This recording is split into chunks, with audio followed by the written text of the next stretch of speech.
Hey Canucks fans, Jim Benning spoke, but did he really say that much? I'm Clay Emo, I'm at Canuck Clay on Twitter. I'm at Clayton Emo on Instagram. I'm the founder of the GLCPC, the Good Looking Canucks Positivity Club. This is my Canucks take all in one take. It's Clay's Canucks commentary for Friday, March the 5th. This is where you get Canucks insight that's positive and timely. Shout out to my Hall of Fame members, Jens95, Simalexander, Just Incredible, nucksfan number 29, and Lucas Gates. Thank you for your support. And thanks to the support of all members of all levels, you're listed in the video description. If you want to become a member of the CCC Crew, press the join button underneath any of my videos or on the memberships tab on my YouTube channel. Okay, we don't have to talk about last night's game that much because I did my post-game recap. Thanks for your great feedback on that one. And then we went for another hour-long live stream last night. Over 100 people in there, in large part, thanks to John of Hot Take Hockey, who brought some of his fine folk over after the Vancouver Canucks defeated the Toronto Maple Leafs 3-1. Solid game. Like I said, I won't rehash that because we did so in two different videos yesterday. We knew, though, that today was going to be Jim Benning's first public media scrum, media availability since the start of the season. So a lot of people were excited about it. It happened at 10 a.m. I was in the middle presenting to hundreds of Catholic school kids at a conference this morning. It went well. Thank you for asking.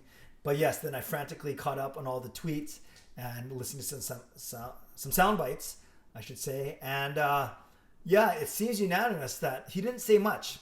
He didn't say much at all. And this is not only his media availability, but on an interview with Scott Rintoul on Sportsnet 650.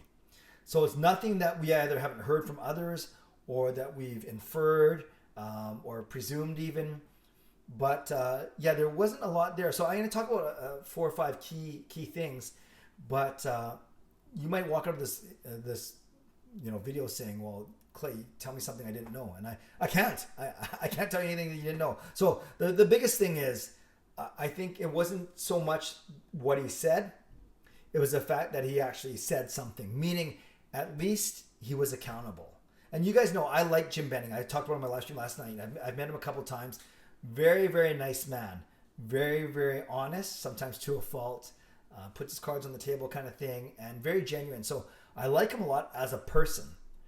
Not sure if he's the best person to run a hockey team in a rabid, crazy market like Vancouver.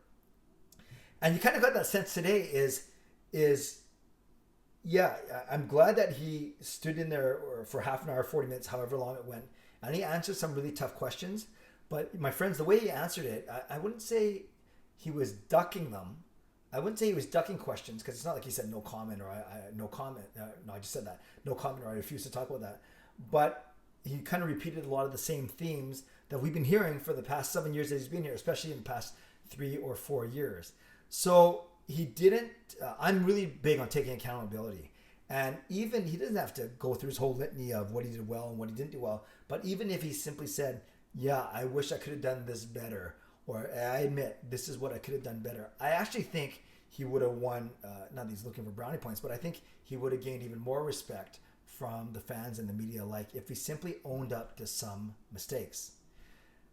He didn't deflect from a standpoint of, it's not like he blamed other people, but he didn't blame or put fault on anyone. He talked about circumstances, the pandemic, the cash, the cap problems, not his, but from the salary cap constraints overall, lack of cash flow, no fans in the arena, no training camp, or small training camp, no exhibition games, playing in the North Division when they were ready to play in the Pacific. But all these reasons are what every other team in the league is facing as well. Other teams didn't have a long training camp. Other teams didn't have exhibition games. Other teams got shifted into different divisions. Other teams are facing, no fans, lack of revenue, salary cap issues. So to me, that kind of reasoning, that kind of answering doesn't really hold a lot of water. So again, first point, I'm glad that he said something, but I'm not sure what he said. And that's kind of what I led with this video with. When it came to, he said that he had conversations with, I was most interested to hear what he said about all the free agents that left. And he said that he had conversations with them and all their agents, but things didn't work out, that they ran out of time, whatever it may be. He talked about so there's nothing new there. he talked about the fact that it's taken this team time to gel, but you could say that for other teams. When he talks about the team, though, he always focuses on the young guys. He says our best players are 21, 22, 23 years old. And I agree with that. Obviously, PD, Hughes, Besser are the three I think about, but there may be Gaudette, an outside shot. Demko is around that age. Horvath is a tiny bit older. So, yes, obviously the better players on our team are the younger players for sure. But he always puts a lot of hope in that, and we should be building around those guys now while they're on cheap deals as opposed to 3-4 years down the road, because I don't think Jim Benning is going to have that big of a leash.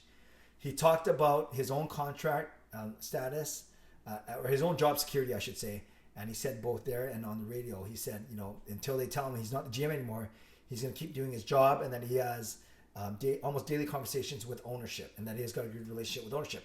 He said he has a good relationship with Travis Green, and that just as he's not going to talk about player extensions, he's not going to talk about contract extensions for his coach, but he did reiterate that he wants Travis Green back, and that he thinks Travis Green's a good coach.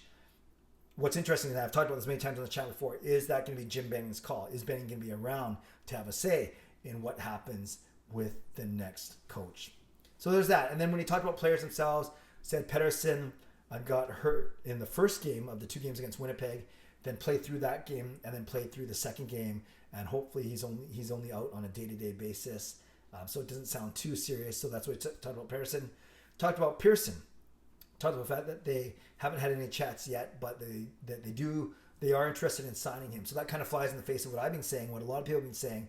But that's going to be an interesting situation to look at. It's going to be interesting to see how he handles all the pending UFAs. If we're going to be able to recoup assets, i.e. the Burroughs-Hansen year, or if he's not going to be able to recoup anything, i.e. the Hamhuis and Verbata year. So that's something to look at as well, including Tanner Pearson.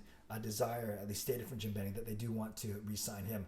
And of course, some talk about Pettersson, Hughes, and Demko, the 3 big contracts that the Canucks need to deal with this summer. And he did say that they'll have time to do that after the season ends, before July 1st, before the contracts end. So, everything I just said for the past 5 or 6 minutes, I think it's stuff that we haven't heard already, or that we couldn't have kind of inferred already. So I think that's my main point is, yes, I'm glad. Kudos to Jim Benning for doing something, for standing up to the media, for having that availability. It made sense. There's a lot of national attention on the team right now because they're playing Toronto, and because we're basically at the halfway point in the season. But on the flip side, did he really say anything new? Did he really say anything newsworthy? Did he really say anything that we did not know already? My answer would have to be a hard no. Canucks fans, let me know what you think about anything he said, or about what my interpretation is of what he said, or maybe you heard the media availability as well. You've read stuff about it. I'd love to know your thoughts. Was that a disappointing performance from Jim Benning, and what would you have loved to hear him be more honest about? I've already said I just wanted more accountability, not assigning blame, taking blame, but at least acknowledging that there are things wrong with our system, as opposed to it's tough, we weren't ready for this, this is unprecedented, all those kind of things, which is all true. But every 30 other teams have to deal with the same type of situations. Canucks fans, leave a comment below. I'd love to redirect and reply as always. Subscribe if you'd like to. Like this video if you'd like to. Join this channel as a member if you'd like to. Stay safe, stay healthy, take care of yourselves, and take care of each other. I will see you tomorrow morning with another pre-game Canucks game preview, game day preview. Canucks and the Leafs going at it once again tomorrow afternoon at 4 p.m. That means my post-game live stream will be at 7 p.m. tomorrow. So hope to see you in the morning sometime, and then for my post-game live stream tomorrow. Take care of yourselves. God bless, and go Canucks go.